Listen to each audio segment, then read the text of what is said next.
صل على نبينا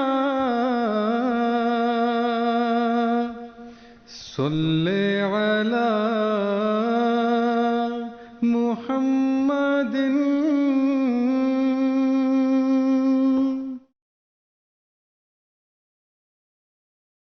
Chers téléspectateurs, assalamu alaikum wa rahmatullahi ta'ala wa barakatuhu.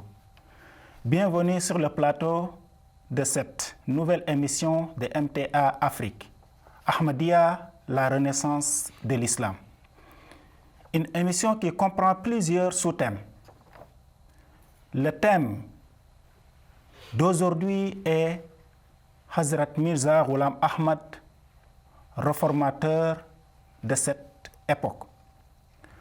Pour traiter ce thème, nous avons l'honneur d'accueillir Monsieur Nouruddin Bari, missionnaire de la Jamaat islamique Ahmadiyya Sénégal. Missionnaire, assalamu alaikum wa rahmatullah. Wa alaikum salam wa rahmatullah wa barakatuh. De son côté aussi, nous avons notre cher frère missionnaire Djibril Faye, missionnaire de la Jamaat islamique Ahmadiyya Sénégal, lui aussi. Oustaz Djibi, assalamu alaikum. Wa alaikum assalam wa rahmatullah. Durant notre dernier épisode, on a discuté concernant la renaissance de l'islam. Et c'était bien dit par nos chers invités que c'est nécessaire d'avoir un réformateur à notre temps actuel. Ils ont donné des références coraniques, hadiths et bibliques. Ce réformateur est bien Hazrat Mirza Ghulam Ahmad. Sa vie et sa revendication, nous allons en parler aujourd'hui.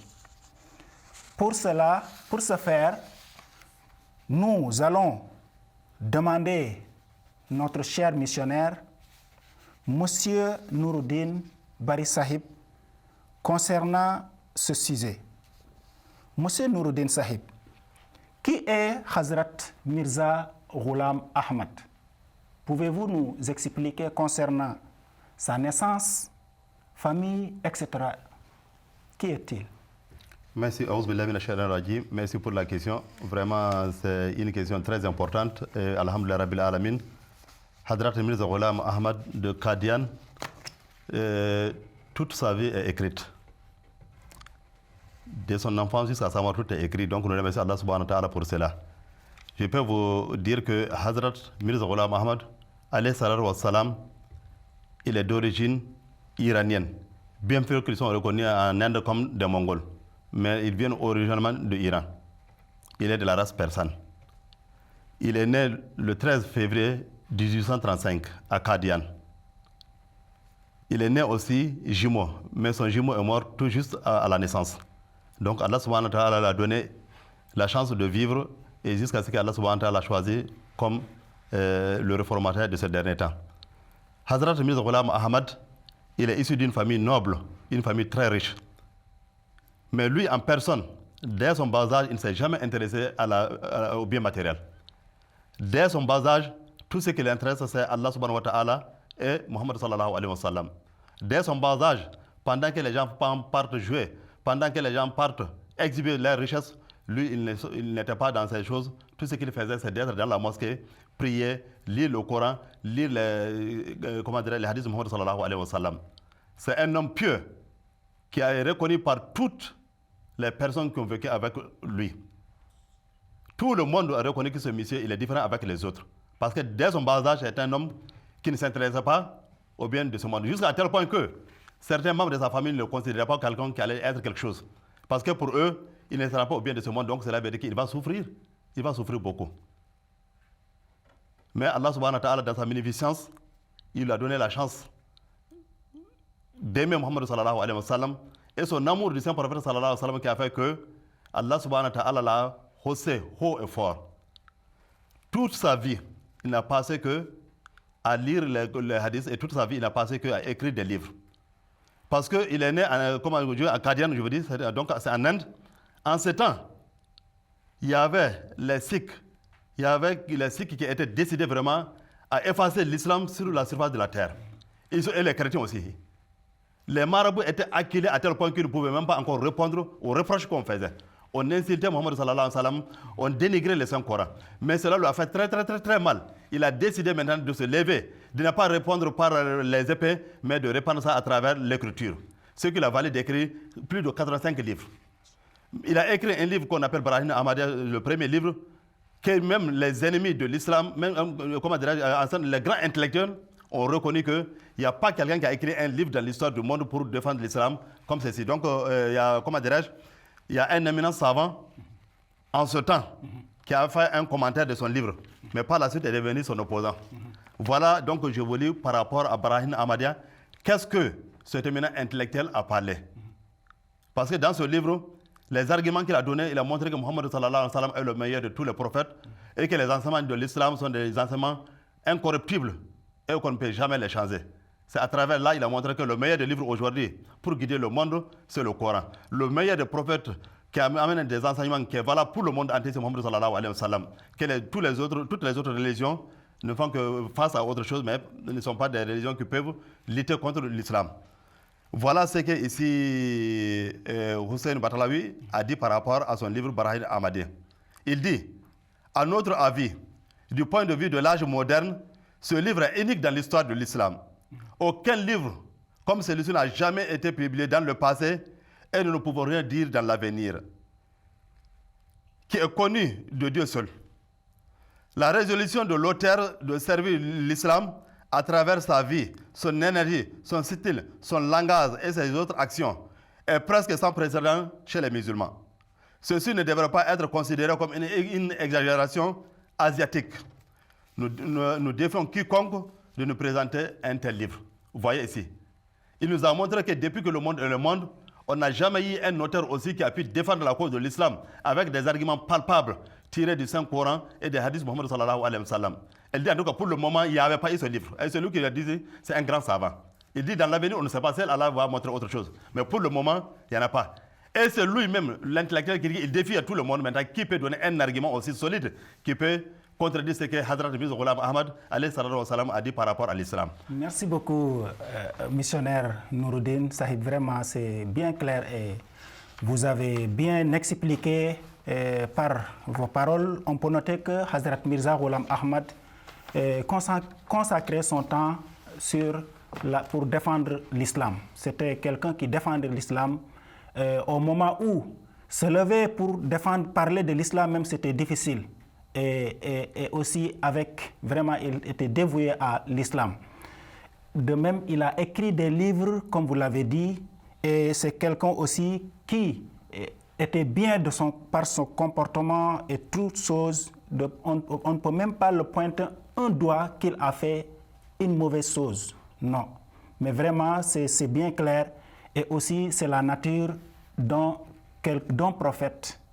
Le saint prophète sallallahu alayhi wa sallam, quand il était venu aussi comme envoyé de Dieu, avant qu'on lui envoie comme envoyé de Dieu, comme il était quelqu'un qui était as-sadiq al-amin, quelqu'un qui était juste, vraiment, il était honnête, il était bien, et aussi on ne pouvait même pas aussi pointer doigt sur lui. Quand on fait ces deux comparaisons, quelqu'un même peut penser qu'on est en train de comparer le saint prophète avec Hazrat Mirza Ghulam Ahmad, mais ce n'est pas pareil. Ce n'est pas la comparaison, mais il est en train de suivre les pas de son maître, Muhammad sallallahu alayhi wa sallam. Donc, par là, vraiment, vous avez bien expliqué ce que Mirza Ghulam Ahmad a fait de sa naissance, son enfance et tout ça. Vraiment, merci beaucoup pour votre exposé qui était très bien. Merci beaucoup, M. Nouruddin, encore une fois. Nous passons aussi sur notre frère, M. Djibril Faye, missionnaire. Missionnaire Djibril Faye, quelle est la revendication de Hazrat Mirza Ghulam Ahmad, alayhi salatu wassalam? Ashhadu an la ilaha illallah wahdahu la sharika lah wa ashhadu anna Muhammadan abduhu wa rasuluh. Amma ba'da fa'ouzu billahi minash shaitanir rajim. Bismillahir rahmanir rahim. Je suis très heureux de votre question. C'est une question très importante, la revendication de Mirza Ghulam Ahmad. Mirza Ghulam Ahmad alayhi salam a revendiqué d'être le Messie promis et l'imam Mahdi. Et il a revendiqué aussi d'être un prophète réformateur. Selon la prophétie du saint prophète Mohammed Mustafa sallallahu alayhi wa sallam, il y aura un temps que l'islam ne restera que le nom et le saint Coran, que les Écritures. Cause pour laquelle le saint prophète Mohammed Mustafa sallallahu alayhi wa sallam nous a guidé que Dieu ne laissera jamais l'islam. À chaque fois qu'il y a des ténèbres, il va amener la lumière pour éclaircir le travail du saint prophète Mohammed Mustafa sallallahu alayhi wa sallam. Imam Mahdi alayhi salam, Mirza Ghulam Ahmad, il nous a dit que son livre c'est le Saint Coran. C'est un livre parfait. C'est un livre que avant lui il y avait des gens, même qu'ils ont dit qu'il y a certaines parties qui sont périmées ou supprimées. Mais il nous a montré que le Saint Coran, c'est un livre parfait. Il n'y a pas aucune erreur dans ce livre.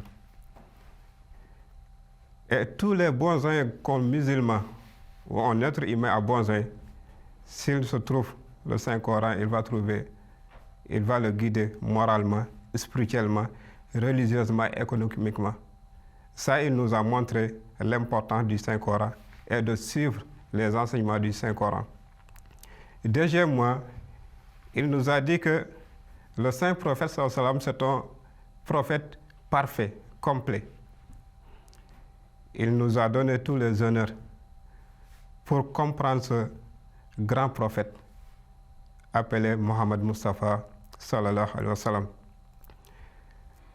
Imam Mahdi alayhi salatu wa sallam, il nous a montré par rapport à son travail, par rapport à son conviction. Merci beaucoup, Oustaz Djibril Faye. On a compris que Hazrat Mirza Ghulam Ahmad a revendiqué d'être le Mahdi et Isa ibn Maryam est de même aussi le réformateur. Donc, Monsieur Nouruddin, est-ce que le Mahdi, Isa et Mahdi, c'est les mêmes personnes ou bien c'est deux personnes différentes? Merci Djibril Faye pour votre brillant exposé. Donc, je viens à votre question en ce qui concerne est-ce qu'il y a une différence entre Imam Mahdi et Isa ibn Maryam. Donc, pour ce faire, sans tarder, on va regarder ce que Mohammed sallallahu alayhi wa sallam lui-même en personne, il a parlé concernant ce personnage. Donc, ici, j'ai l'honneur de vous lire un hadith. An Anas ibn Malik, anna Rasulullah sallallahu alayhi wa sallam qala la yazdadu al-amru illa shiddatan wala dunya illa idbaran wala an-nas illa suhan wala taqumu as-sa'atu illa ala shirari an-nas wala al-mahdi illa Isa ibn Maryam. Voilà un hadith qui a été rapporté par Anas ibn Malik. Il dit que la yazdadu al-amru illa shiddatan, les affaires ne vont qu'augmenter dans le mal, le dunya que les gens vont se détourner d'Allah subhanahu wa ta'ala et les gens seront beaucoup avides. Il dit que le Sa'ad ne sera pas disponible si ce n'est pas des gens qui sont mauvais. Voilà le Mahdi illa Isa ibn Maryam. Mahdi n'est ni autre que Isa ibn Maryam. Voilà un hadith qui est tiré ici de Sunan ibn Majah, Kitab al-Fitani, Bab Shiddat al-Zaman. Dans ce hadith, donc, le Saint Prophète sallallahu alayhi wa sallam a montré que Mahdi n'est rien d'autre que Isa ibn Maryam. Encore si nous voyons Mohammed sallallahu alayhi wa sallam, il dit encore Kayfa antum iza nazala ibn Maryam fiikum imamukum minkum. À chaque fois que Mohammed sallallahu alayhi wa sallam nous fait savoir que quand Isa ibn Maryam arrive, c'est lui-même, Isa c'est lui qui est imam Mahdi, parce que Isa ça c'est son nom propre. Imam et Mahdi ça c'est des noms attributifs. Il est imam parce que les gens doivent se référer à lui. Il est Mahdi parce qu'il doit guider les gens. Si par exemple vous regardez dans le Saint-Coran, Surat al-Anbiya, Allah subhanahu wa ta'ala a énuméré, dans le chapitre même, c'est Surat al-Anbiya concernant les prophètes, il a énuméré les prophètes là-bas. Il dit que donc Allah subhanahu wa ta'ala a fait ces prophètes-là pour guider les gens avec l'autorisation d'Allah subhanahu wa ta'ala. Donc Imam m'a dit parce que si, comment dirais Hazrat Mirza Ghulam Ahmad, il dit que Allah subhanahu wa ta'ala m'a appelé Isa ibn Maryam, il a fait de moi Imam Mahdi. Parce que, comme je vous ai dit, Mahdi et Imam, ce sont des noms attributifs. Maintenant, il a été Isa ibn Maryam parce que on vous a fait savoir que Allah subhanahu wa ta'ala a comparé Muhammad sallallahu alayhi wa sallam avec Moussa alayhi wa sallam. Quand Allah subhanahu wa ta'ala a envoyé Moussa alayhi wa sallam, 1400 ans après, 1400 ans après, les gens se sont écartés des enseignements de Moussa. Allah subhanahu wa ta'ala a envoyé Isa ibn Maryam pour enseigner les gens ce que Moussa avait dit. Isa n'est pas un prophète législateur, il n'a pas amené une loi, mais il a fait savoir des gens ce que Moïse avait enseigné. Donc Allah subhanahu wa ta'ala aussi, il a envoyé Muhammad sallallahu alayhi wa sallam. Après Muhammad sallallahu alayhi wa sallam, 1400 ans, c'est-à-dire 14e siècle, après Muhammad sallallahu alayhi wa sallam, Allah subhanahu wa ta'ala va susciter le réformateur. Donc ce réformateur, il va jouer le rôle que Isa avait joué. C'est tout simplement qu'on a appelé Isa ibn Maryam. Ce n'est rien d'autre que ça. Merci beaucoup, M. Nouroudine, de votre brillant exposé. Vraiment, par votre exposé, on a compris que Imam Mahdi alayhi salatu wassalam est la ressemblance de Isa ibn Maryam et c'est le même individu. Il y aura pas, ce n'est pas deux personnes. Donc, Oustaz Djibril Faye, je tourne sur vous. Il y a un hadith qui parle que le Mahdi va descendre à l'est de Damas. Qu'est-ce que vous pouvez nous dire sur ce sujet? Oui, merci beaucoup, Oustaz. Il y a beaucoup de hadiths qui parlent du lieu de naissance du Messie premier, alayhi salatu wassalam. Nous pouvons citer quelques hadiths qui nous vont éclaircir que le Messie premier, son lieu de naissance. Il y a un hadith qui dit que Yahrujul Mahdi min qaryatin yuqalu laha Qada.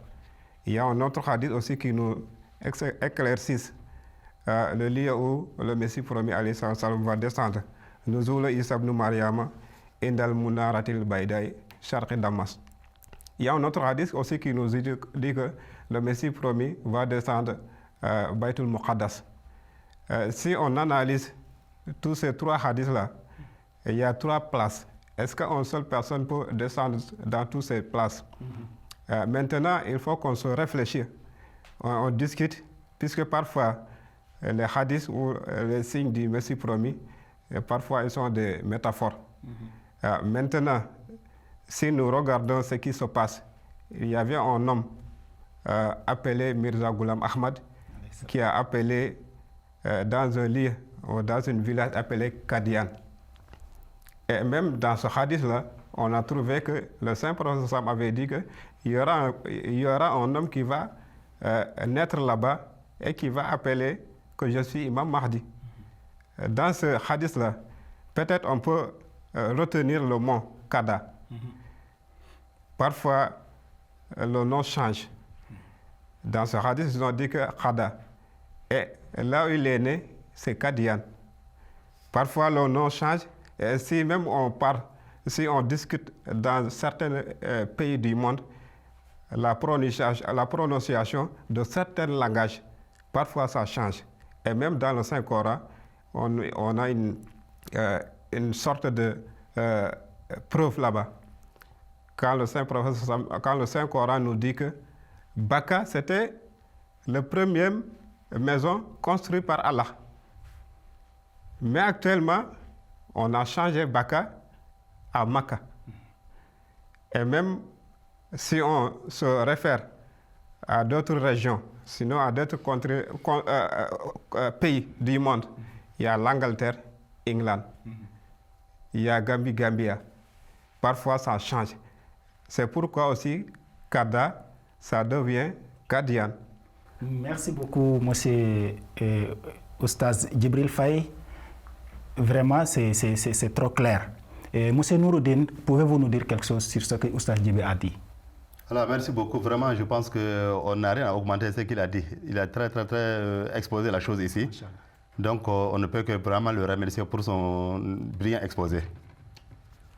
Parce que c'est la chose la plus importante ici, parce que nous avons beaucoup de hadiths qui parlent où le réformateur allait descendre. Comme il a mentionné, mais maintenant, alhamdoulilah rabbil alamin, nous avons un fait historique qui nous prouve que, d'abord, si nous voyons du point de vue géographique, les gens qui prétendent qu'il va descendre à Damas Damas ne se trouve, Bayt al-Muqaddas ne se trouve pas à l'est de Damas. Mais Gada, au contraire, se trouve à l'est de Damas. Et Gada, c'est là-bas que le Saint-Prophète sallallahu alayhi wa sallam dit que Yakhruj Mahdi min qaryati yuqalu laha Gada. Donc ça, c'est un fait historique qui nous prouve que vraiment la descente de Hazrat, la proclamation de Hazrat Mirza Ghulam Ahmad en tant qu'imam Mahdi est véridique parce qu'il est né à l'est de Damas. Merci beaucoup, M. Nouroudine. Et merci aussi, Oustaz Djibril Faye, de répondre à notre invitation. Merci beaucoup, vraiment. On était fiers de vous accueillir sur ce plateau. Et aussi, chers téléspectateurs, c'était votre présentateur, Oustaz Walindian.